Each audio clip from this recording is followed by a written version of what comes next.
ನಮಸ್ಕಾರ. ನಾನು ಭಾಸ್ಕರ್ ರಾವ್, ಮಾಜಿ ಪೊಲೀಸ್ ಆಯುಕ್ತ, ಬೆಂಗಳೂರು ನಗರ. ಇವತ್ತು ಬೆಳಿಗ್ಗೆ ಬನ್ನರ್ಘಟ್ಟ ಪೊಲೀಸ್ ಠಾಣೆಯವರು ಒಬ್ಬ ಪುನೀತ್ ಕೆರೆಹಳ್ಳಿ ಅನ್ನೋನು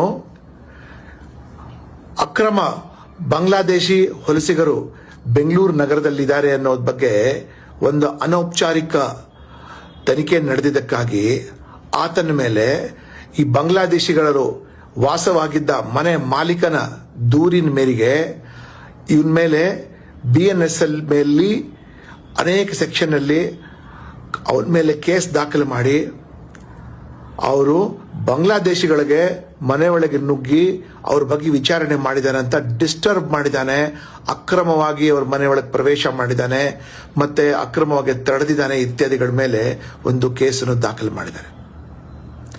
ನಿನ್ನೆ ತಾನೇ ಕೆಲವು ಬುದ್ಧಿಜೀವಿಗಳು ಕರ್ನಾಟಕದ DGP ರವರಿಗೆ ಭೇಟಿ ಮಾಡಿ ಬಾಂಗ್ಲಾದೇಶಿಗಳಿಗೆ ಪದೇ ಪದೇ ತುಂಬಾ ತೊಂದರೆ ಕೊಡ್ತಾ ಇದ್ದಾರೆ, ಇವ್ರಿಗೆ ಸಹಾಯ ಮಾಡಬೇಕು, ಇವ್ರ ತಂಟೆಗೆ ಯಾರೋ ಬರಬಾರ್ದು ಅನ್ನೋ ದೃಷ್ಟಿಯಿಂದ ಒಂದು ದೂರು ಕೂಡ ಕೊಟ್ಟಿರ್ತಾರೆ.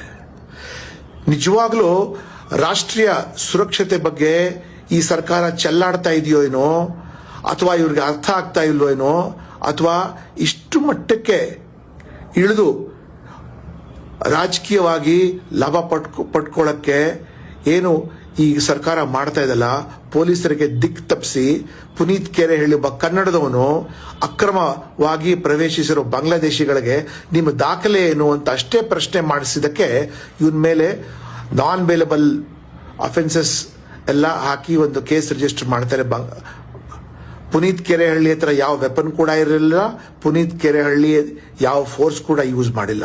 ನಿಜವಾಗ್ಲೂ ಈ ಸರ್ಕಾರ, ಮಾನ್ಯ ಗೃಹ ಸಚಿವರು ಯಾವ ದಿಕ್ಕಿನಲ್ಲಿ ನಮ್ಮ ರಾಜ್ಯಕ್ಕೆ ನೀವು ಕರ್ಕೊಂಡು ಹೋಗ್ತಾ ಇದ್ದೀರಾ? ಈಗಾಗಲೇ ಅಸ್ಸಾಂಗಿಂತ ಹೆಚ್ಚಾಗಿ ಕರ್ನಾಟಕದಲ್ಲಿ ಹೆಚ್ಚು ಬಾಂಗ್ಲಾದೇಶಿಗಳಿದ್ದಾರೆ. ಅವರು ಬರ್ತಾ ಬರ್ತಾ ಬೆಂಗಳೂರ ಪೂರ್ವ ಭಾಗದಿಂದ ಪಶ್ಚಿಮ ಭಾಗಕ್ಕೂ ಅವರು ಬರಕ್ಕೆ ಪ್ರಾರಂಭ ಮಾಡ್ತಾರೆ. ಮತ್ತೆ ಇಷ್ಟೊಂದು ಜನ ಸಂಖ್ಯೆ ಹೆಚ್ಚಾಗ್ತಾ ಇರೋದ್ರಿಂದ ಪೂರ್ಣವಾಗಿ ಒಂದು ಡೆಮೋಗ್ರಫಿ ಚೇಂಜ್ ಆಗ್ತಾ ಇದೆ. ಇದೇನು ನಿಮ್ಗೆ ಕಣ್ಣು ಕಾಣಿಸ್ತಾ ಇಲ್ವಾ, ಅಥವಾ ನೀವೇನು ಬೇಕಂತ ನ್ಯಾಷನಲ್ ಸೆಕ್ಯೂರಿಟಿ ಜೊತೆ ನೀವು ಆಟಾಡ್ತಾ ಇದ್ದೀರಿ? ನೀವು ಬಾಂಗ್ಲಾದೇಶಿಗಳು ಮಾಡಿರೋದು offences not only constitute under UAPA, unlawful activities prevention act, citizenship act, passport act ಇತ್ಯಾದಿಗಳಿಂದ ಅವರು ಲೀಗಲ್ ಆಗಿ ಬಂದಿಲ್ಲ, ಇಲ್ಲೀಗಲ್ ಆಗಿ ಪ್ರವೇಶ ಮಾಡಿದ್ದಾರೆ.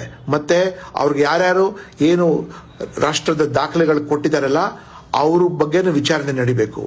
ನಿಜವಾಗ್ಲೂ ತಲೆ ತಗ್ಸುವಂತ ಕೆಲಸ ಮಾನ್ಯ ಮುಖ್ಯಮಂತ್ರಿಗಳೇ ಹಾಗೂ ಗೃಹ ಸಚಿವರೇ ತುಂಬಾ ಡೇಂಜರಸ್ ಕೆಲಸ ಮಾಡ್ತಾ ಇದ್ದೀರಾ. ನೀವು ಮುಂದಿನ ಜನ್ಮಕ್ಕೆ, ಮುಂದಿನ ಪೀಳಿಗೆಗೆ ಕರ್ನಾಟಕ ಹಾಳು ಮಾಡ್ತಾ ಇದ್ದೀರಾ ನೀವು, ಮತ್ತೆ ಕಂಪ್ಲೀಟ್ ಡಿಸ್ಟ್ರಾಯ್ ಮಾಡ್ತಾ ಇದ್ದೀರಾ. ದಯವಿಟ್ಟು ಎಚ್ಚರಿಸ್ಕೊಳ್ಳಿ, ಇಲ್ಲದ್ರೆ ಕರ್ನಾಟಕ ನಿಮ್ಗೆ ಯಾವತ್ತೂ ಕೂಡ ಕ್ಷಮಿಸೋದಿಲ್ಲ. ನಮಸ್ಕಾರ.